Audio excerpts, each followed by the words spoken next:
Not so good on the northbound Cross Island Parkway. Bumper-to-bumper action heading up towards Jamaica Avenue with a crash. As you head over by the UBS Arena just north of the Southern State Parkway, it's going to be a tough go of it. Hello, Fred scribers and historians. Welcome back to another daily time capsule. I'm just here trying to get back into traffic. Bumper to bumper, basically from the Nassau border on the LIE. We got a rainy Thursday. Woodhaven Boulevard. It's like a parking lot the entire stretch. February 13th, 2025. As well, passing St. John's at 188th Street, and the westbound BQE super slow from Jackson Heights, Northern Boulevard, all the way to the Kosciuszko. No, thank you. Here's what you need to know about the bridges and tunnels. Inbound George Washington Bridge, 45 minutes. About 40 minutes at the inbound Lincoln and Holland. We're very slow in the southbound Sawmill coming down towards McLean Avenue as you come down from Yonkers. Westbound Cross County Parkway is very busy, and the southbound Thruway, McLean Avenue down to the Deegan and approaching the Marshall Loop, bumper to bumper. Southbound Bronx River Parkway heading over by the 230s in Mount Vernon. The long-term road work going to slow you down, and we have more trouble now on the northbound Hutch, just north of the Bruckner interchange. There's a crash knocking out one lane. In a jam, and I know you are, you can call the Barnes Firm traffic tip line, 1010 Wins traffic tip line at 844-JAM-1010. Traffic and transit on the ones and breaking traffic alerts whenever they happen. Andre Ferro, 1010 Wins on 92.3 FM. I'm attorney Rich Barr. Thank you for joining me so far on this morning commute to work. It is a rainy day, and if you're listening or watching from the Documenting History channel, welcome back. If you're watching from the Pride in Patterson channel, welcome back. We're driving to work early in the morning, listening to the news. I love listening to the news every morning as I drive to work to keep me, updated on what's happening with traffic and what's going on in the news. And I feel 1010 Wins is the most unbiased, I think. It just gives you whatever's happening and reports on what's happening, whether it's politics or sports. Start the contest yet. It's not yet. Hold on. Yeah. So I appreciate you guys joining me on this commute, as always. Changed everything over to rain across the tri-state this morning. We'll have off and on rain for the next several hours. The other reason I like 1010 Wins is for the nostalgic purpose. I remember since I was a kid, we would listen to 1010 Wins. Not when I was maybe 10 or 11 or 12, not that young. When I was that young, my mom would listen to Radio Wado, Radio WADO, which was based out of Patterson, New Jersey, Radio Wado. I don't know if anyone remembers that. If they do, if you're Latino, Hispanic, and your parents used to listen to Radio Wado, or you listened to Radio Wado AM, let me know. But I remember once I became an adult, 1010 Wins was my go-to in the morning. 6 degrees, we're going up to a high of 48.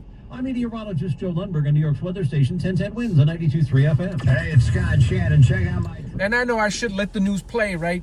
So I try to talk when it's in a commercial or whatever, right? Just to kind of keep you posted, make this a little bit vloggy. Yes, I just made up a word, vloggy. We're going to make this a little bit vloggy on a day that's a little bit trafficky. Trump had two very big phone calls yesterday.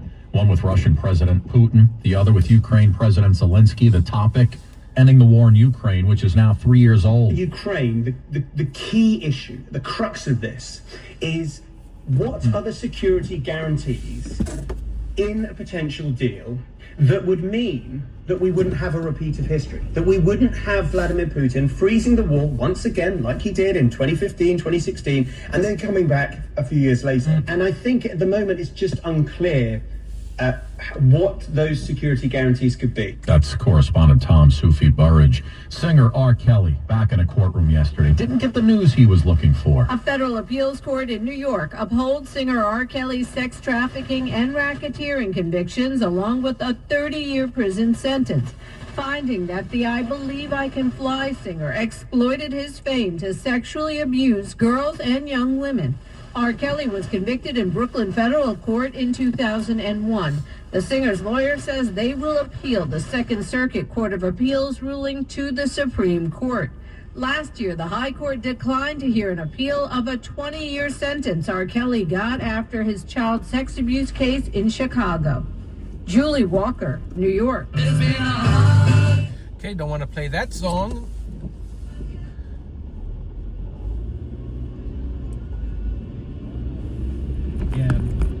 McCartney Mania was back at the Bowery Ballroom for a second straight night last night.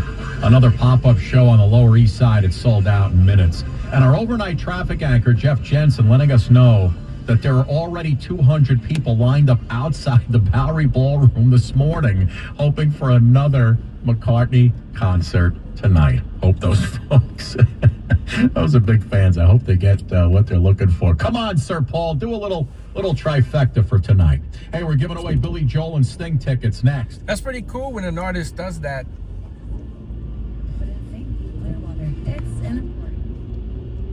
And a lot of artists have been doing that as of late. Like they'll go, like down in what's down the shore there, Asbury Park.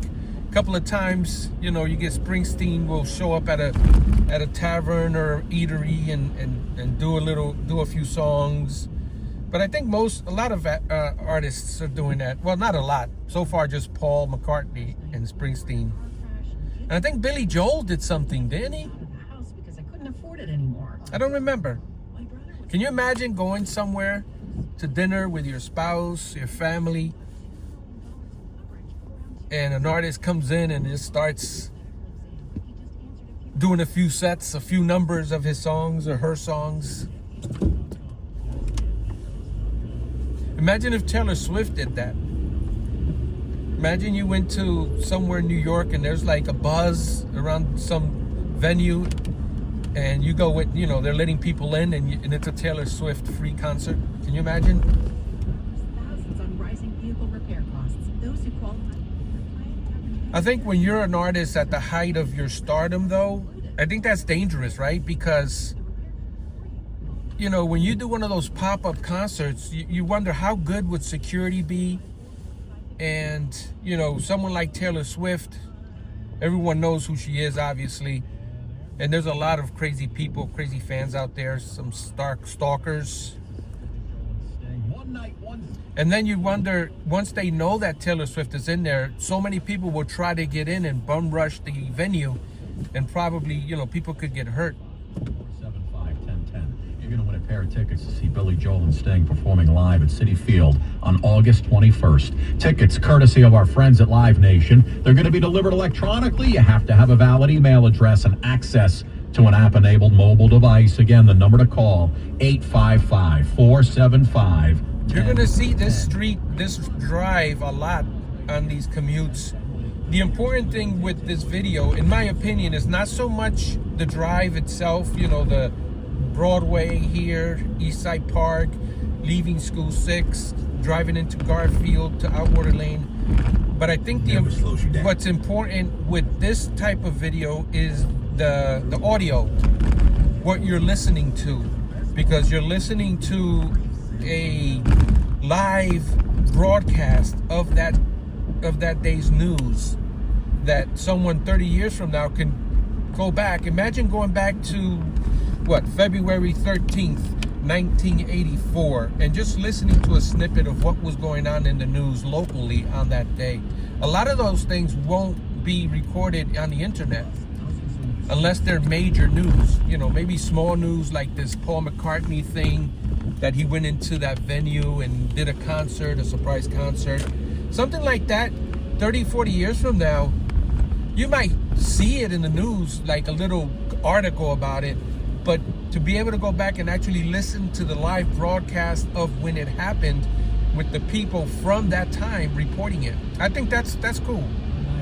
We're going to give away tickets. Larry Doby Field there on the right. Morning between 7 and 8 a.m. Already gave away a pair this morning. If you didn't win, give it another shot tomorrow. We got more ticks from your pals at 1010 Wins right here. This video will be uploaded to both my Documenting History channel and my Pride in Patterson channel today. All right, 7:40 headline news as the rain gets harder. You give us 22 minutes, we'll give you the world. Good morning. We're at 36 degrees, cloudy skies, 7:40 on this Thursday, February 13th. I'm Scott Stanford. Here's what's happening. Weather's still the story. Wet roads, some morning rain lingering from overnight. We're going to warm up today, but we hit the skids again for the weekend. Governor Hochul calling the Attorney General's immigration lawsuit against New York all smoke and mirrors. The governor says New York will not back down. Speaking of immigration, the president's border czar meeting with Mayor Adams today. They want the NYPD to help ICE agents round up and deport illegal criminal migrants. A week ago, human remains found floating in a suitcase in the East River. One man's been charged with murder. The victim's been ID'd. Investigators think the two men knew each other. How's your dating life in New York City? Tough to find love in the Big Apple, even with all these people. Survey says, tell you where New York ranks on the best places to find love list. Checking sports, Knicks rocking the Garden. They win an OT. The Nets also winners last night. Wins News Time 7:41. Traffic and transit. We get you back out to Andre Farrow. I heard a quote once: the best way to find love is to not look for it. Love will find you when you're not looking for it. On the eastbound side of the Staten Island Expressway, plus the inbound Gowanus delays aren't helping, headed up towards 39th Street. One big mess. And then just north of the Prospect, we have a stall heading up to the Brooklyn Bridge. Can it get any worse? Yeah, it can. In Queens, where we also have a crash right by Woodhaven Boulevard on the westbound LIE, with delays that go all the way back to the Nassau County area over by Little Neck Parkway as you come in from the westbound side of the LIE in Nassau and heading towards the Queens border. Plus, we also have a stall right by 188th Street on the westbound Grand Central Parkway. Cannot catch a break. 40 minutes across the board of the inbound George Lincoln in Holland. Next report, 7:51. Andre Farrow, 1010 wins on 92.3 FM. Oh, we had that wintry mix overnight. The roads are wet. Temps aren't at freezing, but we still got to watch out for little slippery surfaces. We get a little break today and tomorrow, but the weekend, what do you say, Joe Lundberg? We did have to deal with a wintry mix for a time last night, but that's become all rain in most of the area this morning, and where it's near the freezing mark in some of the northern suburbs this morning, that too will quickly change to all rain this morning as temperatures work their way out of the 30s into the 40s today. The rain ends around midday, and we dry things out this afternoon, and another blast of cold air comes in tonight and tomorrow, setting the stage for another weekend storm. This one will start as snow Saturday afternoon, then go to sleet and rain Saturday night, and then become all rain. That rain will continue through Sunday. I'm meteorologist Joe Lundberg. I'll have that 4-day forecast in less than 10 minutes on New York's weather station. 1010 wins on 92.3 FM. Thank you, Joe. President Trump's new Attorney General, Pam Bondi, coming after New York with a lawsuit over the state's immigration policies. Governor Hochul calling it smoke and mirrors. Governor Hochul was actually set to meet with President Trump in Washington today on issues like congestion pricing and immigration. The meeting is delayed now after AG Pam Bondi's legal action against New York. They have green light laws, meaning they're giving a green light to any illegal alien in New York where law enforcement officers cannot check their identity if they pull them over. And while Hochul and Letitia James were personally named in this lawsuit, Mayor Adams was not. Yeah, well, we're hoping that in New York, Mayor Adams is going to cooperate with us with the sanctuary cities and the illegal aliens. Part of a short statement, James saying she's prepared to defend our laws just as I always have. Glenn Shuck, 1010 wins, 92.3 FM, outside the governor's office in Midtown. And meanwhile, the president's border czar, Tom Homan, is expected to meet with Mayor Adams today, hoping to convince the mayor to let NYPD officers assist ICE agents in deportation raids for what they are. They say they are violent, illegal migrants they're looking to deport. The mayor under intense scrutiny from other city officials and union leaders for, quote, selling out New York after the DOJ dropped the bribery case against Mr. Adams. Here's the mayor during an event yesterday. Look at what I have done, how I have recovered the city, how we have fought for the safety of everyone in our care. There's nothing going to change with that. There's a level of consistency, what we have accomplished, and we're going to continue to do that. And by the way, in a radio interview, Mr. Homan saying, I'm coming up there Thursday to meet with the mayor. Either he comes to the table or we go around him. Wins News Time 7:45. One man was killed in a shooting in Bed-Stuy, Brooklyn yesterday, as police are on the hunt for the 3 suspects involved. NYPD says the victim was a 37-year-old who was shot in the chest at the Tompkin houses on Throop Avenue just after 9 last night. He would die a short time later at Kings County Hospital. Police say all 3 suspects were dressed in black and gray, and they took off running on foot. The city of Baltimore is suing gunmaker Glock. The suit alleges the Glock's handguns have design features that allow them to easily be modified into fully automatic weapons. They say the company's handguns can be quickly converted using dime-sized so-called Glock switches, which can be 3D printed or bought for about $20. Police say they're increasingly finding them at crime scenes, and they're adding to a culture of violence among young men across Baltimore. The switches allow the guns to spray continuous gunfire up to 1,200 rounds per minute, instead of firing one bullet each time the trigger is pulled, essentially turning them into handheld machine guns. That's correspondent Christopher Cruz. Gun safety groups say Glocks are the #1 gun recovered from criminals in Baltimore and across the U.S. because of how easy it is to convert them into an automatic weapon. Last week, we had that story about the human remains being found in the suitcase that was just drifting in the East River near Governor's Island. Well, yesterday, police arrested and charged 23-year-old Christian Millette with the murder. NYPD says Millette allegedly killed 65-year-old Edwin Echevarria, cut up the body, and stuffed it in the suitcase. Investigators believe the two knew each other and may have been friends, as both lived at the NYCHA houses on 60 Columbia Street in the city. Well, one guy in Brooklyn is now sitting in jail after attacking 2 NYPD transit officers. It was a man drinking wine on the subway platform inside of the West 4th Street station, except he didn't want to put down the bottle when officers told him to. Instead, he smashed that wine bottle on the floor and used the broken glass to slash an officer in the hand and bite the other one in the thigh. He's now facing multiple charges, including 2 counts of assault. That man is 35-year-old Corinthian Hills of Brooklyn. One witness saw this all play out. Police arrived, emergency units arrived, ambulance arrived, and they rushed down to the subway. Both officers are in stable condition in the hospital recovering. Mary Lynn Buckley, 1010 wins on 92.3. Thank you for joining me on today's time capsule. Remember, these videos are going to be uploaded for future generations. Someone 30 years from now, 40 years from now, hopefully, if YouTube is still a thing, can go back and open up this time capsule or click on the video. But that's the premise. You're opening up a time capsule. It's a daily time capsule.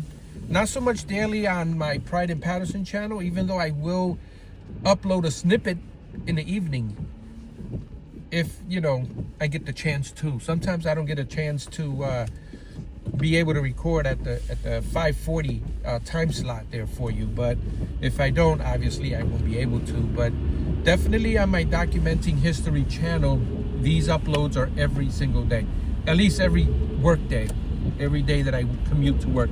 All right, guys, thank you for watching, and we'll see you on the next video.